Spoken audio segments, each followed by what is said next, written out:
अरब की एक पुरानी कहावत है, आदमी वक्त से डरता है और वक्त पिरामिड से डरता है। तभी तो 4,500 साल से ज़्यादा गुजर गए, लेकिन गीज़ा का ग्रेट पिरामिड वक्त की मार झेलते हुए जैसा का तैसा खड़ा हुआ है। इतने लंबे समय में वक्त भी इसका कुछ नहीं बिगाड़ पाया है। दुनिया के प्राचीन 7 अजूबों में सिर्फ गीज़ा का एक महान पिरामिड बचा है। बाकी 6 अजूबे वक्त की मार में कहाँ गायब हो गए, पता ही नहीं चला। जब भी हमें अपनी आधुनिक टेक्नोलॉजी पर घमंड हो, हमें वक्त में एक बार पीछे मुड़कर गीज़ा के इस महान पिरामिड को ज़रूर देखना चाहिए। क्या हमें अपनी आधुनिक टेक्निक से कुछ ऐसा बनाया है जो बिना किसी मेंटेनेंस के गीज़ा के महान पिरामिड की तरह 4,500 सालों से ज़्यादा वक्त की मार झेल पाए? नमस्कार दोस्तों, मैं हूं दीप सिंह, आपका स्वागत करता हूं अपनी इस वीडियो में। यूँ तो पृथ्वी पर जगह जगह पिरामिड्स मौजूद हैं, लेकिन गीज़ा का ग्रेट पिरामिड रहस्यों से भरा पड़ा है और वैज्ञानिकों को भी हैरान कर रहा है। और यह प्राचीन काल से 7 अजूबों में से एक है। दरअसल इजिप्ट में गीज़ा के कायरो शहर के पास 3 पिरामिड का एक समूह है, जिसमें से एक है the great pyramid. The great pyramid इन तीनों में से सबसे बड़ा और सबसे पुराना है। इसे खूफू का पिरामिड भी बोला जाता है। इन्हीं तीनों पिरामिड के साथ यह यहाँ पर मौजूद है ग्रेट स्फिंक्स ऑफ गीज़ा। यह एक मिथिकल क्रिएचर है जिसका सर इंसान का है और धड़ शेर का है। ऐसा लगता है जैसे यह तीनों पिरामिड्स की रखवाली कर रहा हो। चलिए जानते हैं इन विशाल स्ट्रक्चर्स में वह कौन से रहस्य हैं जो वैज्ञानिकों को भी परेशान करते हैं। That is perfect geometry and geography.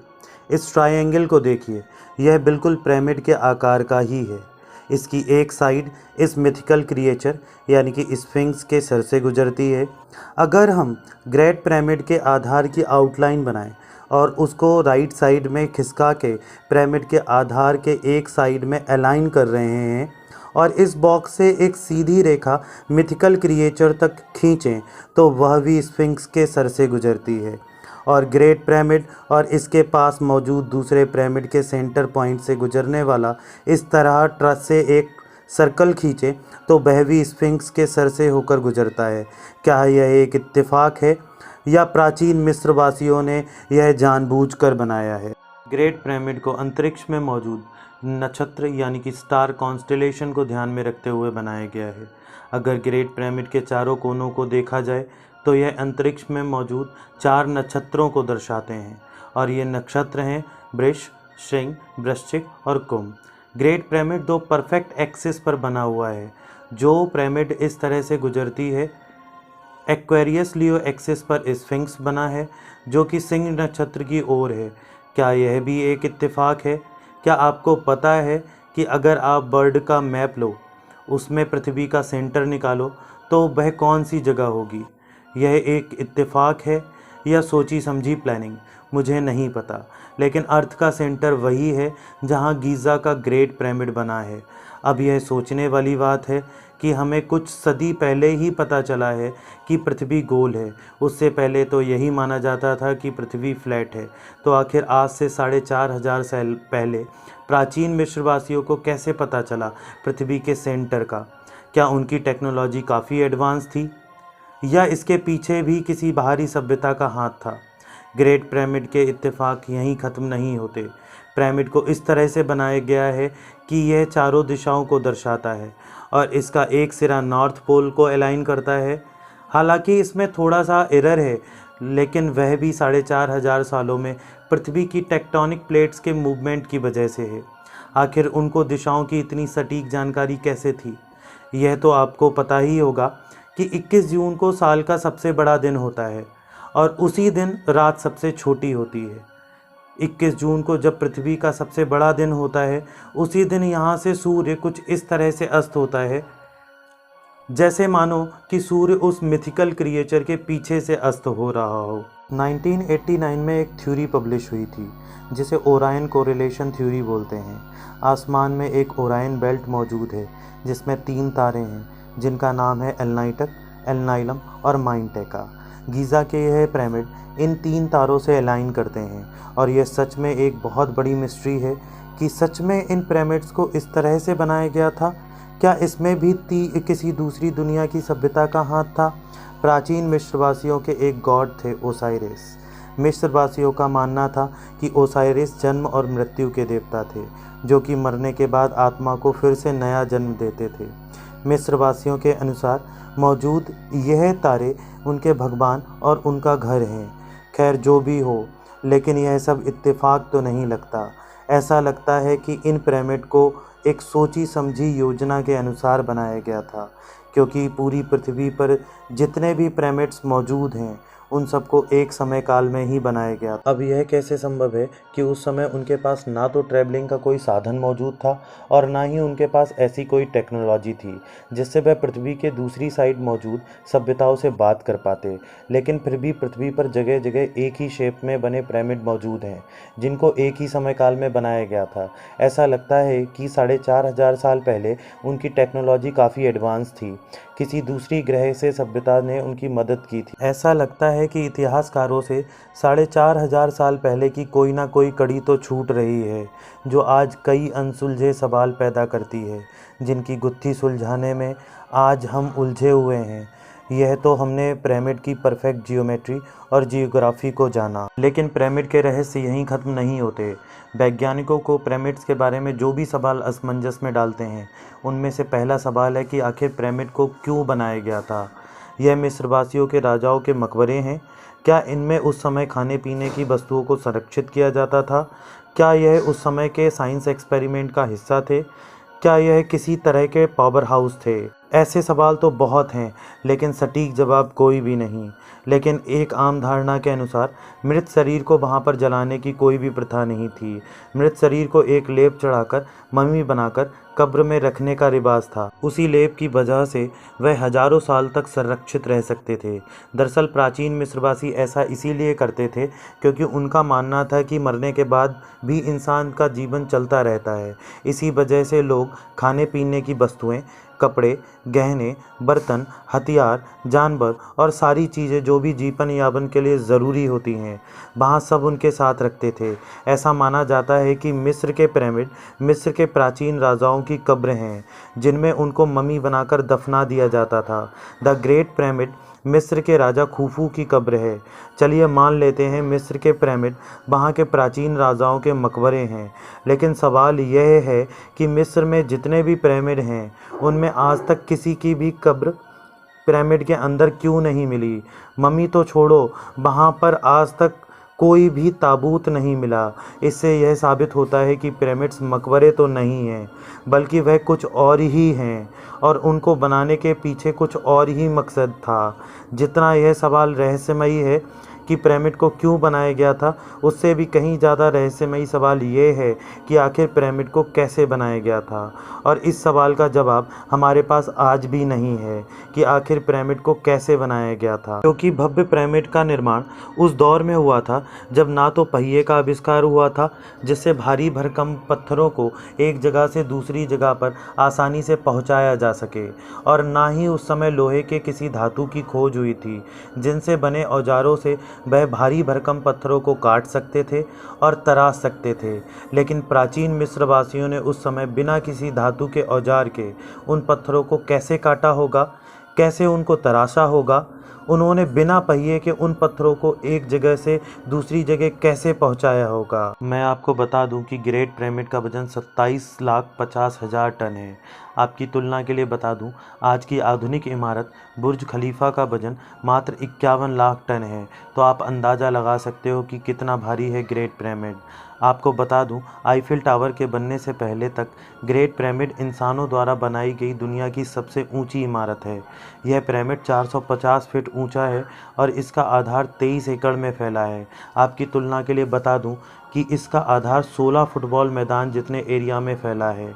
इसे बनाने के लिए 30 लाख से ज़्यादा चूना पत्थर का इस्तेमाल किया गया है, जिनका वजन 2700 किलोग्राम से लेकर 80,000 किलोग्राम तक है। अब सवाल यह है कि इतने भारी पत्थरों को बिना किसी क्रेन के इतने ऊपर तक कैसे पहुंचाया गया? आम धारणा के अनुसार ऐसा माना जाता है कि ग्रेट पिरामिड का निर्माण 20 सालों में पूरा हो पाया था। भारी पत्थरों को पहाड़ों से काटकर लकड़ियों और रस्सियों से खींच कर लाया गया था। लेकिन अगर पिरामिड को ऐसे ही बनाया गया था तो उनके पास सिर्फ 2.5 मिनट होता था, जिसमें किसी पत्थर को पहाड़ से काटने, उसका वाहन से मरुस्थल तक लाने और उसे पत्थर को तराशने, फाइनली पत्थर को इतनी ऊंचाई तक पहुंचाने में। ऐसा माना जाता है कि पिरामिड में लगे पत्थरों को 500 मील दूर से लाया गया था। यह सोचने में बड़ा ही साइंस फिक्शनल लगता है। 2.5 मिनट में ही इतने भारी पत्थर को काटने, लाने, तराशने और ऊपर चढ़ाने का काम किया जाता था। तब जाकर 23 लाख पत्थरों को 20 साल में इस पर चढ़ाया गया होगा। अनबिलीवेबल। बिना किसी एडवांस टेक्नोलॉजी के ऐसा कर पाना असंभव है। या तो उनकी टेक्नोलॉजी हमसे कई ज़्यादा एडवांस थी, या इनके बनाने के पीछे किसी दूसरे ग्रह की इंटेलिजेंस सभ्यता का हाथ था। खैर, जो भी हो, उनके पास कोई ना कोई ऐसी टेक्नोलॉजी थी जो आज भी हमसे छिपी हुई है। अद्भुत इंजीनियरिंग। गीज़ा का ग्रेट पिरामिड बेमिसाल इंजीनियरिंग का सबूत है। इसकी झुकी हुई त्रिकोणीय दीवारें ज़मीन से 52 डिग्री का एंगल बनाती हैं। इसके कमरे इतने कुशलता से बनाए गए हैं कि अंदर जाने का कोई रास्ता ना था। पिरामिड में जगह जगह पर टनल्स बने हुए हैं, लेकिन ये टनल्स क्यों बने हैं यह कोई नहीं जानता। पहले ऐसा माना जाता था कि इनको वेंटिलेशन के लिए बनाया गया होगा, जिससे इस पर हवा आसानी से आ जा सके। लेकिन जब इन टनल्स में रोबोट के द्वारा देखा गया तो पाया कि ये टनल्स आगे से बंद हैं। इसका मतलब इसमें मौजूद टनल्स का इस्तेमाल वेंटिलेशन के लिए तो नहीं किया जाता था, लेकिन किसी खास मकसद के लिए किया गया होगा। ग्रेट पिरामिड में केवल 3 चैम्बर्स को ही खोजा जा सका है। ये ऐसा नहीं है कि इसमें केवल 3 ही चैम्बर हैं, इसमें और भी चैम्बर मौजूद हैं, लेकिन हमें अभी तक केवल 3 ही चैम्बर्स को डिस्कवर किया है, जिसमें से नीचे वाला है बेस चैम्बर, बीच वाला है क्वीन चैम्बर और सबसे ऊपर वाला है किंग्स चैम्बर। ग्रेट पिरामिड की उत्तरी और दक्षिणी दीवारों पर 2 छोटे छोटे साफ्ट बनाए गए हैं, जिसमें से दक्षिणी दीवार की साफ्ट ओरायन बेल्ट की ओर है और उत्तरी साफ्ट रैंडमली उत्तर दिशा के आसमान में है। 2011 में क्वींस चैम्बर में एक रिमोट कंट्रोल कैमरा डाला गया। उसने देखा कि सामने रास्ता बंद है। सामने मौजूद पत्थर में एक मेटल की इस तरह की पिन लगी हुई थी। वैज्ञानिकों को लग रहा था कि इसके पीछे एक और चैम्बर हो सकता है। जब उन्होंने उसी पत्थर में एक छोटा सा होल किया, जिसमें से एक छोटे रोबोट को भेजा गया, तो रोबोट में लगे कैमरे ने एक फ़ोटो खींचा, जो आप अपनी स्क्रीन पर देख सकते हो। इसके बाद वह कैमरा काम करना बंद कर गया और आगे की एक्सप्लोरेशन अधूरी रह गई। तब से लेकर अब तक वहाँ की गवर्नमेंट फर्दर एक्सप्लोरेशन के लिए किसी को भी अलाउ नहीं करती। वहाँ की गवर्नमेंट को लगता है कहीं ऐसा ना हो कि अगर पिरामिड की गुत्थी सुलझ गई तो वहाँ पर टूरिस्ट का आना कम हो जाए। यह तो तय है कि ग्रेट पिरामिड में बहुत से रहस्य ऐसे हैं जो अभी तक हमसे छुपे हुए हैं। हो सकता है कि अगली बार एक्सप्लोरेशन में वह सब हमारे सामने आ जाएं। चलिए अब ग्रेट पिरामिड के बारे में कुछ मज़ेदार फैक्ट्स को जानते हैं। यह पिरामिड भूकंप रोधी है, मतलब इसको इस तरह से डिज़ाइन किया गया है कि यह तेज़ भूकंप के झटकों को भी झेल सकता है, और यह 4,500 सालों से तेज़ भूकंपीय झटकों को झेलता आ रहा है। ऐसी सॉफ्ट प्रूफ टेक्नोलॉजी आज से 4,500 साल पहले असंभव लगती है। सिर्फ भूकंप ही नहीं, इसके पत्थरों को ऐसे लगाया गया है कि ये हीट एक्सपेंशन को भी झेल सकते हैं। हैरानी की बात यह है कि इसमें पत्थरों के बीच जॉइंट्स इस तरह से लगाए गए हैं कि इनमें एक ब्लेड को भी नहीं घुसाया जा सकता है। अकेला ग्रेट पिरामिड ही रहस्यमयी नहीं है, बल्कि इसके पास बनाए गए mythical creature the great sphinx भी बहुत रहस्यों को दबाए हुए है। अगर इतिहास की कोई सबसे बड़ी मूर्ति है तो वह यही है, जो कि 73.5 मीटर लंबी और 20 मीटर ऊंची है। आपको जानकर हैरानी होगी, इसको पिरामिड की तरह अलग अलग पत्थरों से नहीं, बल्कि एक ही बड़े पत्थर में से इस मूर्ति को तराशा गया है। दरअसल पिरामिड का रेगिस्तानी इलाके में होने की वजह से हजारों सालों से यह मूर्ति रेत में दफन थी। ज़मीन पर सिर्फ इसका ऊपरी सिरा ही दिखाई देता था, लेकिन साल 1900 में इसके आसपास से रेत को हटाया गया और इसकी पूरी शेप को लोगों के सामने लाया गया। स्टैचू को रिनोवेट किया जा रहा था, तब वर्कर्स ने एक्सीडेंटली इसके पीछे टनल्स को डिस्कवर किया जो कि सीधे इसके नीचे जा रहा था। ऐसा माना जाता है कि जब स्टैचू को बनाया गया होगा तभी यह कुछ ऐसा दिखता होगा, लेकिन हजारों सालों में आए बदलावों की वजह से यह कुछ ऐसा हो गया है। आपको जानकर हैरानी होगी कि ग्रेट पिरामिड में एक नेचुरल एसी है। इसका मतलब अंदर का टेम्परेचर साल के 12 महीने 20 डिग्री सेल्सियस तापमान बना रहता है।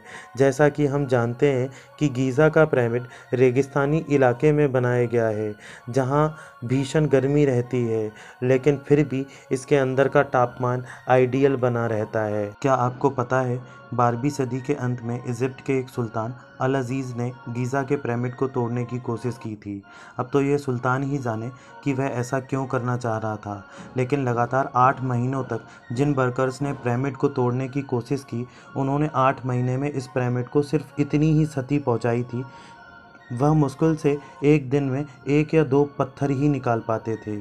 फाइनली 8 महीनों के बाद हार मानकर अल अज़ीज़ ने अपना फ़ैसला बदल दिया और पिरामिड को तोड़वाना बंद कर दिया। आपको बता दूं कि यह पिरामिड ग्रेट पिरामिड के पास बना छोटा वाला पिरामिड है। वैसे अच्छा हुआ अल अज़ीज़ ने अपना फ़ैसला बदल दिया, नहीं तो उसका सारा जीवन निकल जाता, लेकिन फिर भी यह पिरामिड टूटने वाले नहीं थे। हालांकि उसकी कोशिश ने मेनकायर के पिरामिड पर यह बड़ा सा गड्ढा बना दिया। Power plant theory. पिरामिड्स पर दी गई मॉडर्न थ्योरी के अनुसार ऐसा माना जाता है कि पिरामिड का इस्तेमाल इलेक्ट्रिसिटी बनाने में किया जाता था। इस थ्योरी के अनुसार यह कोई मकबरे नहीं बल्कि बड़े बड़े पावर प्लांट थे, जैसा इलेक्ट्रिसिटी जनरेट की जाती थी, और इसी इलेक्ट्रिसिटी का उपयोग पूरे मिस्र में किया जाता था। इजिप्ट में एक मंदिर है जिसका नाम है डेंडेरा लाइट कॉम्प्लेक्स। यह इजिप्ट के सबसे रहस्यमयी मंदिरों में से एक है। वैसे तो इस मंदिर में काफ़ी रहस्यमयी आर्ट छिपी हुई है, उन्हीं में से एक है यह आर्ट। इसे डेंडेरा लाइट बोला जाता है। यह तस्वीर देखने में आधुनिक लाइट बल्ब की तरह दिखाई देती है। अगर यह लाइट बल्ब की तस्वीर है तो डेफिनेटली प्राचीन इजिप्ट में इलेक्ट्रिसिटी मौजूद थी, जो कि बड़े बड़े पावर प्लांट हैं यानी पिरामिड से आती थी। क्या पिरामिड्स का निर्माण इलेक्ट्रिसिटी को जनरेट करने के लिए किया गया था? Erich von Daniken theory.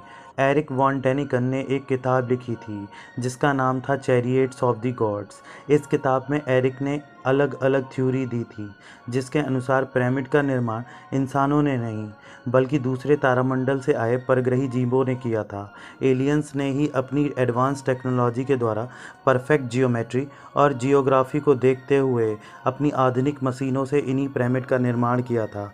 दरअसल इतने भारी भरकम पिरामिड्स एलियंस की वैज्ञानिक परीक्षण करने के लिए प्रयोगशाला थीं, जिनमें वह अपने वैज्ञानिक परीक्षण करते थे। वैसे पिरामिड्स के बारे में थ्योरी तो बहुत हैं और सभी थ्योरी सुनाने में बहुत मज़ेदार लगती हैं, लेकिन कौन सी थ्योरी सच है यह कोई नहीं जानता। कोई नहीं जानता कि पिरामिड्स को आखिर क्यों बनाया गया था। कोई नहीं जानता पिरामिड्स को कैसे बनाया गया था। 4,500 सालों से खड़ी ये विशाल इमारत अपने आधार कितने रहस्यों को दबाए हुए है।